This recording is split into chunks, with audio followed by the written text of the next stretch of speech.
Listo. Bien, vamos a empezar con la segunda parte de Barroco. Por favor, indíquenme si se escucha bien. ¿Sí? Eh, Ustedes recordarán que en la clase anterior vimos los conceptos generales del barroco y estuvimos viendo el arte, fundamentalmente la pintura, la escultura, y terminamos viendo la reforma de Sixto V, que consistió fundamentalmente en superponer a la traza medieval de la ciudad de Roma, aquella Roma que venía desde el imperio, una serie de grandes vías procesionales que cumplían la función de justamente vincular centros significativos de la ciudad de Roma, significativos por supuesto para la fe cristiana, y esto eran fundamentalmente iglesias. En la imagen tienen a la derecha un esquema, un croquis con los diferentes elementos que vinculaba. Habíamos dicho también que este plan de Sixto V no se detenía, no terminaba solamente en generar vías procesionales para la fe, sino que realmente era una campaña de acondicionar la infraestructura de la ciudad para conseguir repoblar ciertos sectores que por el deterioro justamente de la infraestructura, fundamentalmente el agua, la provisión de agua, los acueductos, habían quedado despoblados prácticamente. Esta disminución en la población, la densidad de la ciudad fue de alguna forma también lo que permitió que se demolieran sectores de la ciudad para trazar estas vías. Hoy vamos a ver algunos de los centros estos significativos, de estas plazas que constituyen centros religiosos, pero también centros significativos para la vida social de Roma.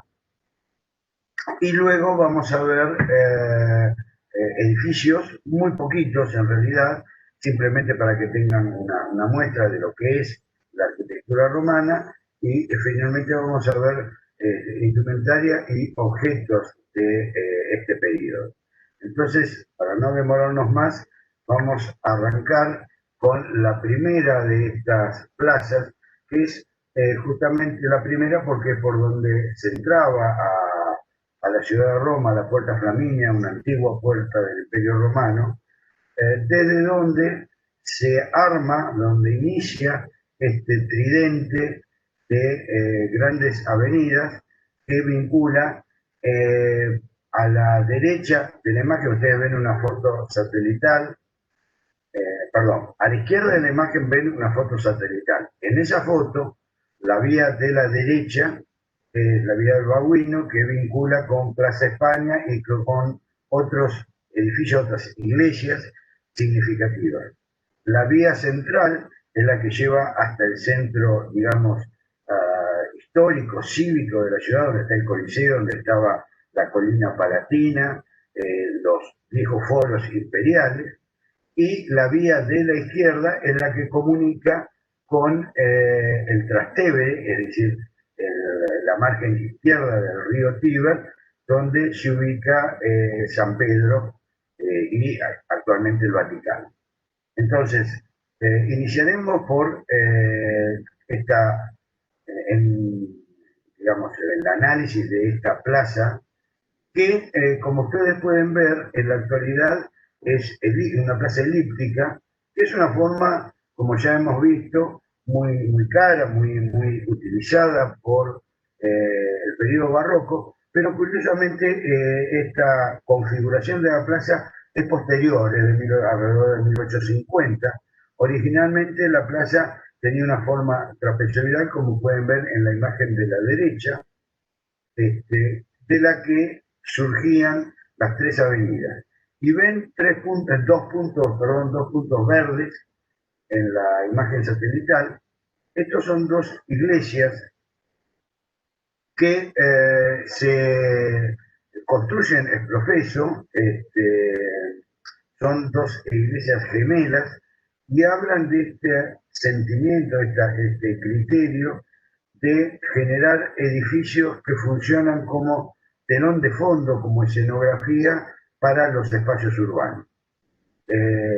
Está claro que estos dos edificios gemelos sirven como una especie de portal religioso para entrar como elemento de entrada, una especie de propíleo para entrar a la ciudad santa, que era la ciudad de Roma. Actualmente la Plaza del Popolo es uno de los centros significativos de la ciudad. En realidad es un centro donde se concentra generalmente la actividad política de la ciudad, cuando hay manifestaciones, cosas por el estilo. Uno de los lugares elegidos para las reuniones es justamente esta plaza. Una de las características que tienen las plazas romanas, estas plazas barrocas, es que cada una tiene un carácter particular y sumamente definido, que no es incluso actual, sino que viene de tiempo atrás, y que ha mantenido ese carácter, esa idiosincrasia propia. Los dos edificios que les decía, la Santa María de Monsanto y Santa María de Miracoli, son hechas con la intervención de arquitectos barrocos, Rinaldi, Bernini y Carlos Fontana, que son fundamentalmente Bernini, como ya hemos venido viendo, un protagonista principal de este periodo junto con Bernini. De ambos veremos obras. Lo que denota, antes de seguir adelante, esta plaza es esta voluntad de control del territorio, es decir, una suerte de control territorial sobre la ciudad que era hasta este momento absolutamente desconocida. Esto es una innovación del periodo barroco y lo veremos aquí en Roma y lo veremos más adelante cuando veamos el clasicismo francés. Si tomamos la vía de la izquierda, la que le decía que corre paralela al Tíber, llegamos hasta un centro muy significativo histórico porque se encuentra, bueno, les voy a marcar acá con el cursor, estoy marcando, esto que ven acá es el Panteón de Roma, un edificio sumamente importante, y lo que vamos a centrar nuestra atención es en esta plaza tan direccional que se llega a partir de esta vía que decía, que la vía de la izquierda, de las tres, del tridente que veíamos, y en realidad yo les marqué el ingreso central, pero es bastante permeable, se entra por varias calles. Lo que tiene de interesante, esta como otras plazas, es que se va llegando a partir de un trazado sumamente abigarrado, sumamente intrincado, que es el trazado medieval de la ciudad, que acá se ve con claridad, y entra, se abre a un espacio de grandes dimensiones. La forma tan particular de esta plaza tiene que ver con su origen. Verán abajo que dice resignificado de espacio significativo. Esto significa que estos espacios, la mayoría de ellos, ya tenían una carga significativa muy importante para los romanos. En el caso de la Piazza Navona, esto era un circo romano, es decir, un lugar donde se corrían carreras de cuadrigas, de caballos, y la forma viene del trazado justamente de esta pista que, por supuesto, las construcciones que podían albergar hasta 50, 60.000 personas. No quedó nada, sino que se construyeron edificios alrededor, pero permaneció la traza y fue refuncionalizada, generando esta plaza que tiene algunas características bastante particulares.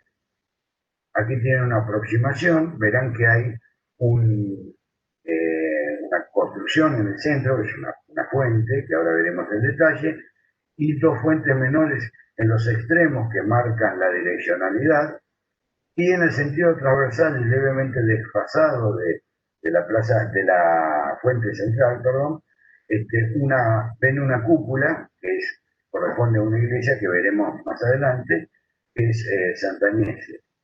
Santa Agnés o Santinés es una pequeña iglesia que prácticamente oficiaba como capilla privada del Papa Bonfilio, porque esto que ven a la derecha de la iglesia es el Palacio Bonfilio, que era el palacio de la familia del Papa. Actualmente eso es la embajada de Brasil en Roma, en Italia. Entonces le decía, este Papa hace construir esta iglesia, en la que intervinieron varios arquitectos, pero lo que nos interesa en este momento es el espacio urbano, que es esta característica, digamos, de espacio muy direccional, con el elemento protagónico central que ahora vamos a ver cómo se expresa. Aquí tienen una vista aérea y una panorámica peatonal. Verán, como ya hablamos anteriormente, que el edificio se comporta como realmente un telón, un elemento de referencia, pero que de alguna forma se integra al espacio urbano y tiene un diálogo de alguna forma con esta fuente central, obra del arquitecto Bernini, que representa, la fuente, digo, representa a los 4 ríos más importantes conocidos en aquel momento. Abajo leerán esta consigna de subordinación de la arquitectura al espacio urbano, porque justamente el edificio realiza o materializa su fachada como justamente con una relación directa con el espacio urbano y como señalando un diálogo entre este edificio y el espacio que le antecede. Aquí tienen unas imágenes de esta fuente. Les comentaba que la fuente de los 4 ríos tiene su nombre de los 4 ríos más importantes que se conocían en aquel momento, que son el Nilo, el Ganges, el Danubio y el Río de la Plata, y cada una de las caras de la fuente tiene elementos que hacen alusión, en algún caso metafóricamente y otros literalmente, a estos 4 grandes ríos del mundo. Una leyenda, digamos, urbana, es que esta imagen que ustedes ven elevando la mano a la izquierda de la fuente fue una especie de humorada que hizo Bernini con respecto a su archirrival en la época, que fue Borromini, y que fue quien construyó la gran parte, la fachada por lo menos, de Santa Agnés, que está enfrente, y que el personaje parece estar tapándose la cara. En realidad esto no pasa de ser un mito urbano, como les decía, porque la fuente se terminó de construir antes que se construyera la fachada de la iglesia y antes de que interviniera Borromini en esa iglesia. Aquí ven las fuentes de los extremos, originarias de un poco antes del periodo manierista, en la Fontana del Moro, que es la que ven arriba, interviene también Gian Lorenzo Bernini, y la Fontana de Neptuno, que es la que ven abajo, no, es netamente del periodo manierista y obra de Giacomo della Porta. Ambas fuentes, siendo que son obras espléndidas, en realidad se ven de alguna forma palidecidas por la magnificencia de la fuente de los Cuatro Ríos, que está, digamos, señalada como un eje, como era habitual en estas plazas, por un obelisco de origen egipcio, que genera como un eje vertical que marca el centro de la composición. Esto es una constante en las plazas romanas barrocas. La plaza esta, si les decía hace un momento que la Piazza del Popolo es un lugar de concentración y de actividad política generalmente, la Piazza Navona es una plaza social de actividad, digamos, de reunión. Lo que ven arriba a la izquierda es una imagen de época de aproximadamente el 1800, donde se ven los tenderos, las tiendas que están sobre los costados y la gente paseando y algunos mercaderes, algunos comerciantes comercializando sus productos.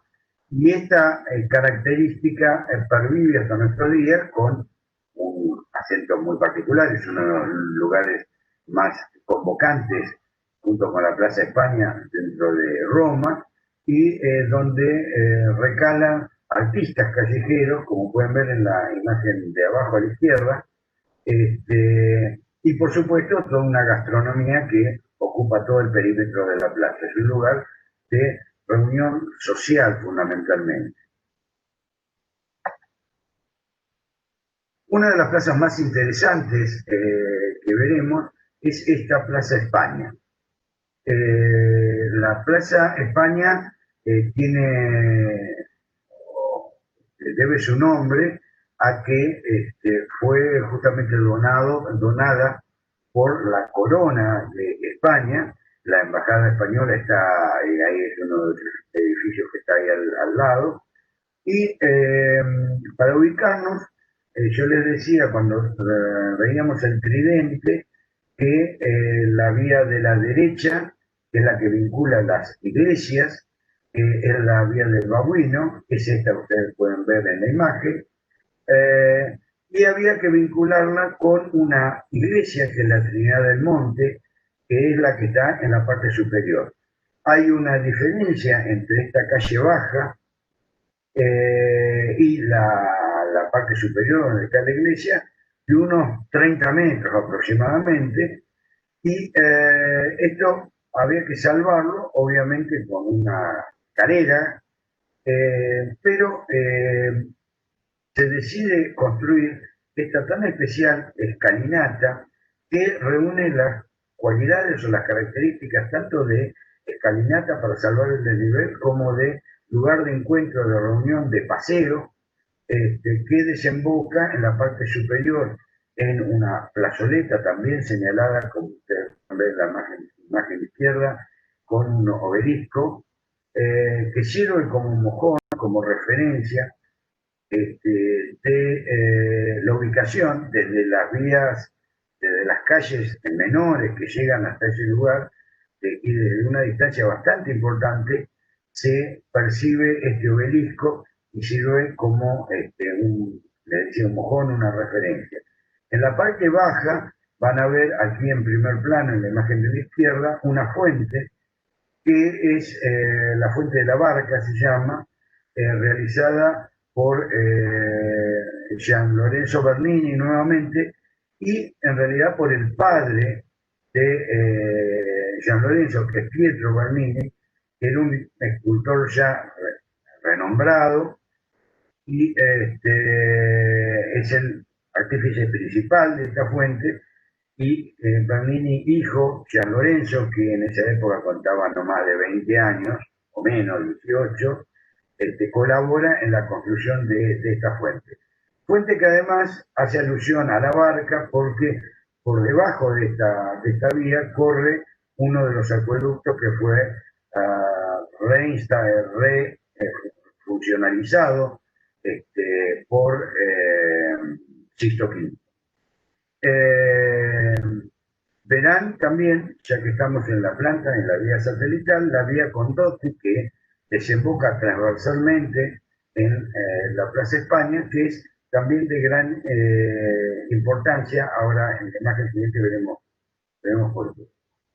Pero en esencia el esquema es este: en la parte superior la iglesia, la Trinidad del Monte, este paseo que en la imagen de la izquierda ustedes pueden ver completamente vacío, desierto, y es una foto antigua y es excepcional porque en general esto está siempre lleno de gente y es lugar de reunión ineludible. Es quizás una de las plazas, junto con la Piazza Navona, las más populares de Roma. Y si la Piazza Navona es un lugar de paseo, gastronomía, artistas, etc., la Plaza España es un lugar que congrega fundamentalmente a la juventud y al mundo de la moda, porque la vía Condotti, esta que ustedes ven, que desemboca transversalmente en este espacio, es una de las vías donde están las grandes marcas. Esto será de interés fundamentalmente para los alumnos de diseño. Todas las grandes marcas de moda del mundo están en la vía Condotti. Lo que tiene, desde el punto de vista urbanístico, de interesante es esta vista infinita. Esto que para nosotros es bastante común, digamos, una vía que nos lleva en línea recta a un punto de fuga indefinido, era realmente una cuestión sumamente novedosa en este periodo de ciudades medievales, y esta vía además vincula transversalmente a las tres avenidas: la avenida principal, la central, la vía del Babuino y la tercera vía, que en este momento se me escapa el nombre, que es la que vincula con desde la Piazza del Popolo con el Trastevere y el Vaticano. Entonces, lo que tienen arriba a la derecha es justamente una vista actual en un día cualquiera, que ni siquiera es un domingo. Esta foto es de un día de semana cualquiera, pre-pandemia, por supuesto, donde toda la juventud se reúne en este lugar, un poco gracias a estos grandes espacios que ofrece la plaza en forma de terraza.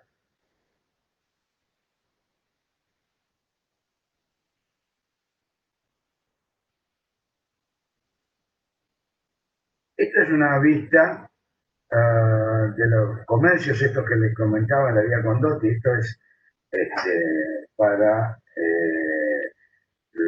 digamos, el cholulo que todos llevamos dentro, para que vean estas grandes marcas. Y lo que ven en la parte superior son desfiles de moda que ya son tradicionales y se realizan prácticamente todos los años, justamente en la escalinata de la Plaza España, y en donde desfilan las grandes marcas internacionales. Esto para que vean, al margen del comentario, si ustedes quieren, jocoso de esto del cholulismo, es para que vean en realidad la vigencia que estos espacios tienen, permanecen. No son monumentos detenidos en el tiempo, sino que son realmente monumentos vivos que tienen una actividad intensísima aún en la actualidad. Y esto, creo yo, desde el punto urbanístico, es una de las grandes cuestiones que hay que reconocerle a el plan de Sixto V.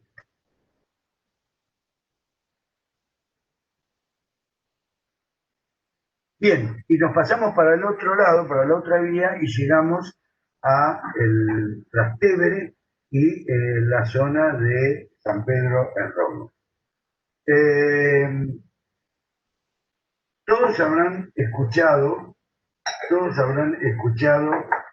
alguna vez hablar de San Pedro, pero la cualidad que tiene este espacio en su resolución, digamos, desde lo técnico, arquitectónico, urbanístico, pero también en el valor simbólico, es sumamente destacable y para tener en cuenta.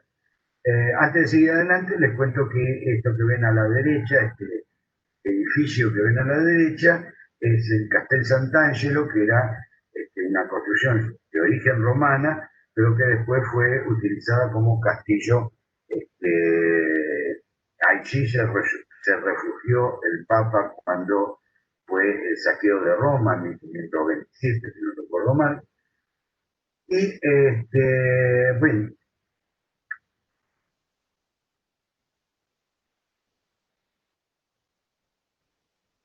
Eh, disculpen si me demoro unos segundos en pasar la imagen porque me está complicando un poquito, no están pasando bien las imágenes, así que paciencia con eso. Les decía, este es el esquema de la estructura general de este espacio urbano. Como podrán ver, lo que está en verde a la izquierda es el cuerpo de la Basílica de San Pedro. Lo que ven en amarillo más fuerte son dos brazos, dos estructuras abiertas, descubiertas, que flanquean, ahora veremos cómo, este espacio que es una plaza fundamentalmente que tiene el sentido de albergar a las multitudes de fieles que concurren a la basílica y que en muchas oportunidades permanecen en ese lugar cuando la misa se realiza en las escalinatas, en el atrio de la iglesia. Llamo la atención en esta imagen sobre dos cuestiones. Primero, que como verán, los brazos que rectos que surgen o parten de la basílica y que llegan hasta el espacio elíptico de la plaza, en este caso sí, la elipse es un diseño de Bernini y es original. Le decía, estos brazos no son paralelos, sino que tienen una cierta convergencia hacia la plaza. Luego tenemos esto. La segunda cuestión, lo que les comentaba, la forma elíptica de la plaza, que tiene un eje mayor de la elipse que es transversal al eje principal de circulación que enfrenta a la iglesia y que está señalado, está marcado por un obelisco central nuevamente y dos fuentes que son los focos de los semicírculos que configuran esa elipse. Estas son unas imágenes de época. Lo primero que les estaba señalando, si ven la imagen de la derecha, verán los dos brazos que surgen de la iglesia y que llegan hasta la plaza elíptica, y verán que estos brazos convergen hacia ese lugar, no son paralelos. Esto tiene un sentido de generar una visión falsa, escenográfica, de el edificio, trayendo, digamos, perceptivamente, visualmente, el edificio hacia el observador y dándole más monumentalidad. Pero está tan bien logrado que ahora, cuando veamos las imágenes peatonales, vamos a ver cómo eso se ve en la realidad. Recuerden esta imagen y vean que la convergencia es bastante marcada, digamos. Por otro lado, utilizando la plaza, la planta, vemos que la plaza en su sector principal, que es el sector elíptico, está limitado por una columnata, una fila de 4 columnas por cada lado, que rodean este espacio y de algún modo lo cierran. Pero lo cierran de una forma bastante particular. Para terminar con esta imagen, vean la imagen de abajo a la izquierda y verán que esa elipse estaba cerrada por un edículo, por un pequeño edificio con completando la forma cerrada, la forma elíptica. Ese no se construyó, y en su lugar, muy posteriormente, en época de Mussolini, se construye la vía de la Conciliazione, que es esta vía que une la plaza de San Pedro con el Tíber y con el Castel Sant'Angelo que le mencionaba anteriormente. Verán entonces en la imagen de la izquierda esta columnata recta y una vista aérea, digamos, de un sector de la plaza. Y ya acá empezarán a percibir que esta convergencia de ambas caras rectas no se percibe como tal. Si vamos a ver desde un nivel peatonal, obviamente, perdón, antes de seguir, estos dos puntos que están señalados, que es, por un lado, el centro simbólico. Claramente, esto es un centro simbólico de la cristiandad. En realidad, la columnata es una metáfora de los brazos de la Madre Iglesia abrazando a los fieles, y esto no es una elucubración, está textualmente escrito por Bernini, que fue quien diseñó la plaza, y por otro lado, la monumentalidad que se expresa en todo el conjunto y que ahora lo vamos a ver a nivel peatonal de una forma mucho más clara de lo que podemos percibir en esta instancia. Aquí tienen unas imágenes peatonales. En la imagen central podrán ver, también que está tomada con un gran angular para tomar toda la extensión, pero podrán percibir la escala de este espacio. Ven a la gente que se ve chiquitita, en realidad todo el espacio es realmente monumental. Un detalle, y observan la imagen de abajo a la izquierda, un detalle que no sé por qué no está, digamos, contado prácticamente en ninguna bibliografía que yo he visto, que es muy notorio estando en el lugar, es que la plaza no es absolutamente horizontal, recta, sino que tiene una pendiente desde el extremo, que es aquí donde están, vuelvan a mirar la imagen central, estos mojones que aparecen en el extremo de la plaza.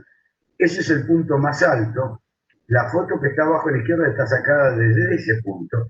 Y pueden observar que hay una pequeña pendiente, muy suave, pero suficiente como para que desde cualquier punto de la plaza se pueda ver perfectamente la fachada del edificio. La otra cuestión muy interesante, y en esto observen las dos imágenes de abajo a la derecha, y verán que esta columnata de 4 columnas de profundidad, de acuerdo al punto de vista del observador, si ven la imagen central, verán que está sacada justo en forma transversal a la línea de columnas, y por lo tanto este cerramiento aparece claramente como un cerramiento virtual, con una transparencia que permite ver por detrás de la columnata el resto de la ciudad. En tanto que si nos movemos poca cosa, pocos metros, ya tenemos una visión como la que hay en la parte inferior derecha, que es una pantalla completamente opaca. Esto tiene que ver con este concepto de la movilidad que hacíamos alusión, por ejemplo, en las esculturas, y en la variación del punto de vista, que hace falta recorrer el espacio para entenderlo, y que cada posición del observador nos ofrece una visión diferente del conjunto. Yendo a estos son las 3 plazas que vamos a ver. Ahora vamos a ir viendo algunos edificios, pero aquí les planteo algunas cuestiones generales, como por ejemplo, la diversidad de plantas, que ahora veremos de qué se trata, la doble envolvente, que es una solución arquitectónica que ya estaba presente en la arquitectura bizantina, romana, y que acá se desarrolla, ahora veremos algún ejemplo. El tratamiento de la fachada, del que ya venimos hablando, como la fachada como un telón urbano, el tratamiento de muros, y el protagonismo del espacio central, que es una constante en el diseño de las iglesias barrocas. No todos los edificios tienen planta central, pero se tiende a esa forma. Aquí tienen un muestrario de imágenes. Ven la diversidad en la placa de la derecha, la diversidad de plantas, de las cuales prácticamente casi todas, salvo la última, son plantas centralizadas. Si bien la forma centralizada no es una forma apta, propicia para la liturgia cristiana, hay una tendencia a estas formas en el diseño barroco, que a veces se materializa directamente con una forma circular, a veces elíptica y otras con forma de cruz griega. En todo caso, todas son formas centralizadas. A la izquierda les traje una imagen para aclarar algún punto, porque lo que ven en la parte superior es la planta de Jesús, que es la iglesia madre de la orden jesuita, y que en algunos textos aparece como barroca, y en realidad todo el edificio, arrancando por su planteo, es en realidad manierista, es de Viñola, y en la parte inferior ven la iglesia del Redentor, de Andrea Palladio, también manierista. Verán que tiene una correspondencia en el concepto general, es decir, una gran nave central. La nave lateral se ha transformado en prácticamente capillas, capillas laterales, un gran crucero cubierto por una cúpula sumamente importante. Y bueno, estos son elementos que tienen en común, y prácticamente estas iglesias, como podrán ver, son contemporáneas.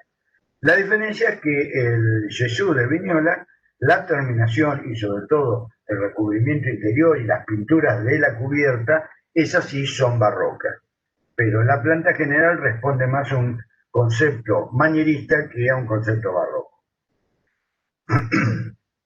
Aquí tenemos un poco los dos grandes protagonistas de este periodo, Bernini y Borromini, de los cuales ya les hablé la semana anterior.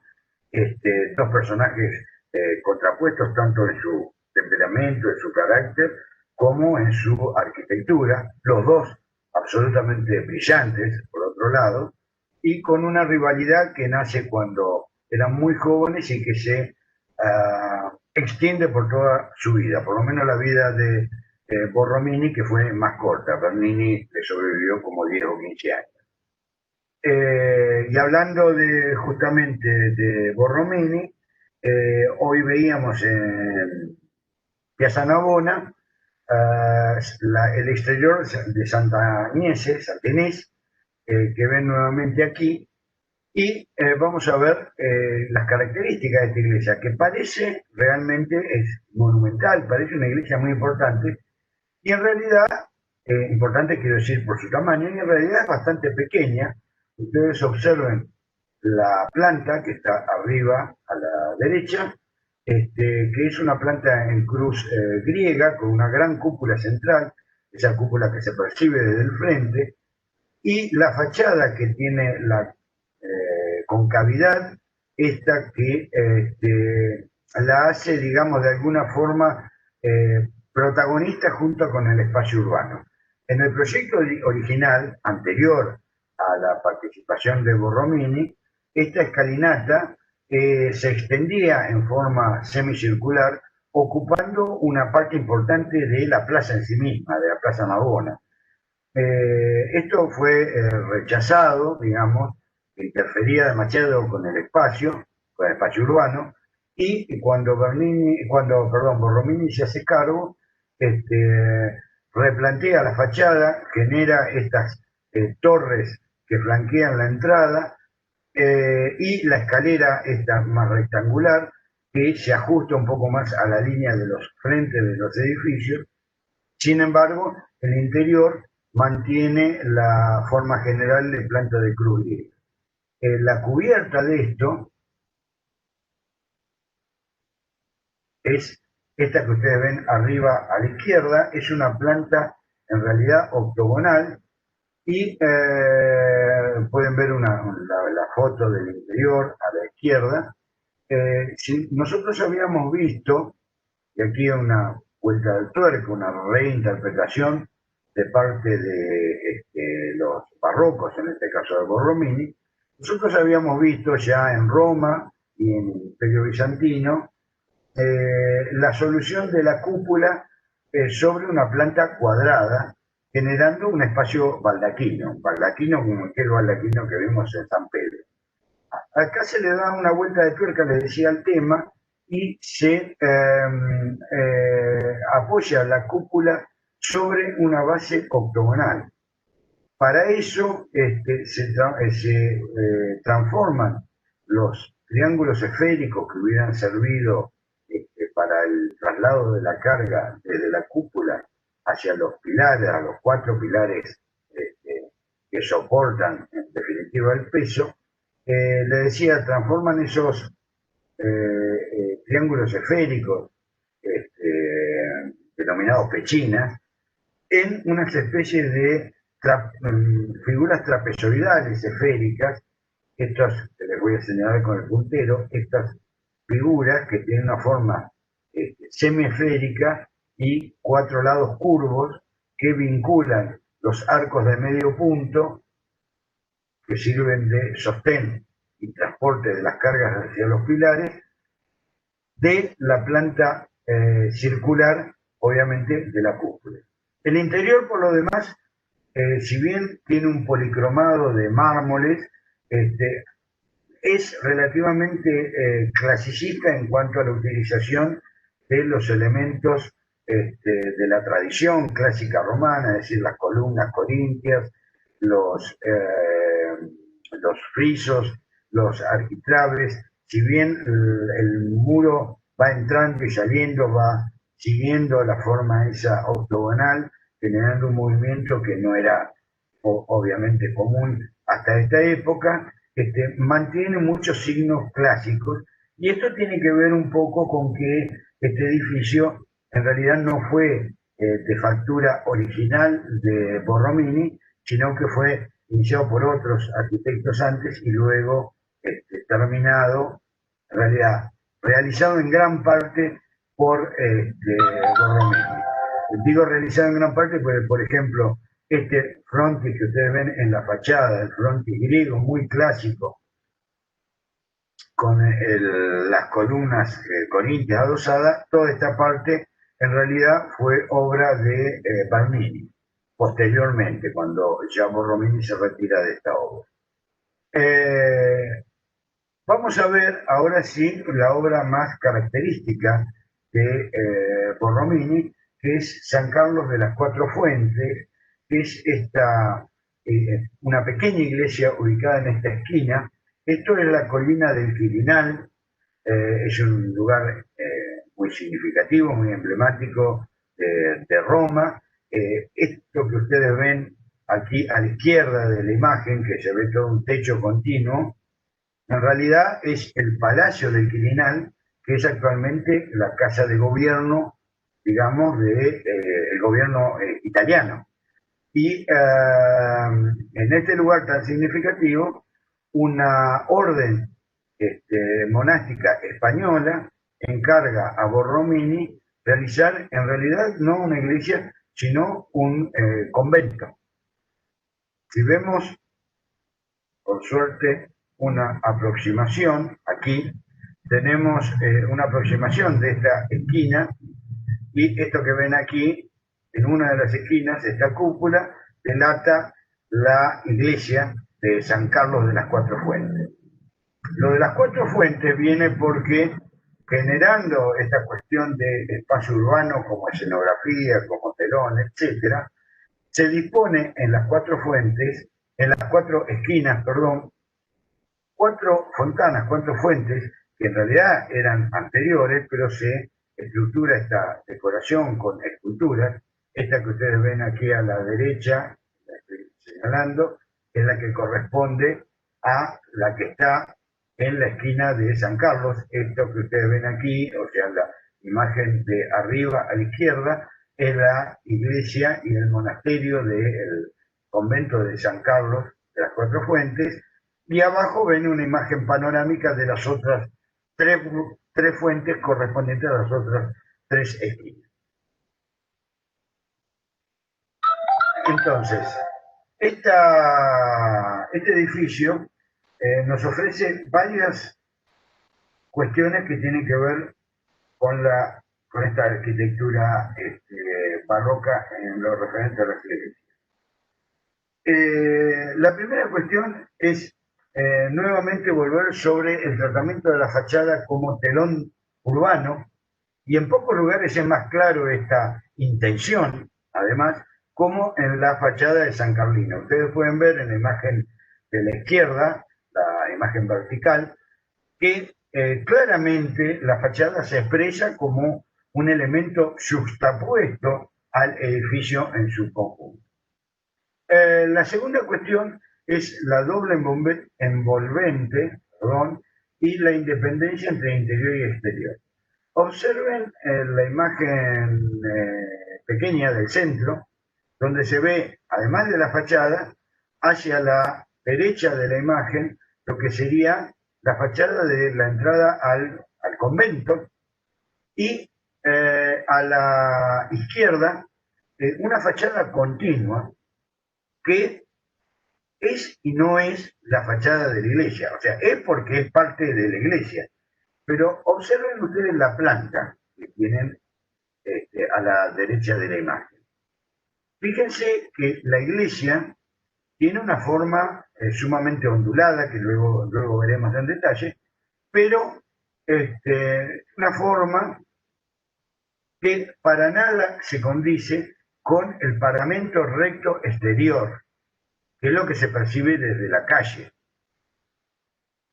Es decir, la imagen exterior es una que para nada refleja lo que pasa en el interior. La imagen exterior de la iglesia solamente habla con el medio urbano a partir de su fachada. Y lo que pasa en el interior de la iglesia, si esta iglesia tiene una nave, tres naves, si es grande, si es chica, eso no se puede percibir desde el exterior. Esto es gracias a este recurso que es la doble envolvente, es decir, hay un muro interior que es el que cierra la iglesia, y hay un muro exterior que es el que da a la calle y que no tiene nada que ver con la imagen interior del edificio. Acuerden que me están molestando con los mensajes. Ahora sí. Entonces, esto es la doble envolvente, la doble cáscara. Una pared exterior que presenta una fachada a el espacio urbano, y una pared interior que es el verdadero límite del espacio protagónico, que en este caso es la iglesia. Yendo al resto del edificio, veremos el claustro que tienen aquí en imagen. El claustro, como ustedes recordarán, era el patio interior donde se realizaba la actividad de la vida, digamos, social de los monjes. Y en este caso, tiene varias características particulares. En principio, en un claustro tradicional, las salas, los lugares de actividad del monasterio se vuelcan a este patio. Sin embargo, en este caso pueden observar en la planta que está a la derecha que prácticamente ninguna actividad da a este patio. La entrada da por un lado y la salida a otras dependencias por otro, y por lo demás el patio está cerrado, tiene una pared ciega. Por otro lado, la pequeña escala de este espacio es apenas un patio que debe tener, calculo que unos 6 metros de largo por no más de 3 o 2 metros y medio de ancho, es muy pequeño realmente, y pese a ello está todo diseñado con sumo detalle, como pueden observar, por ejemplo, en las esquinas, donde estas columnas apareadas llegan al ángulo, y el ángulo no se manifiesta como tal,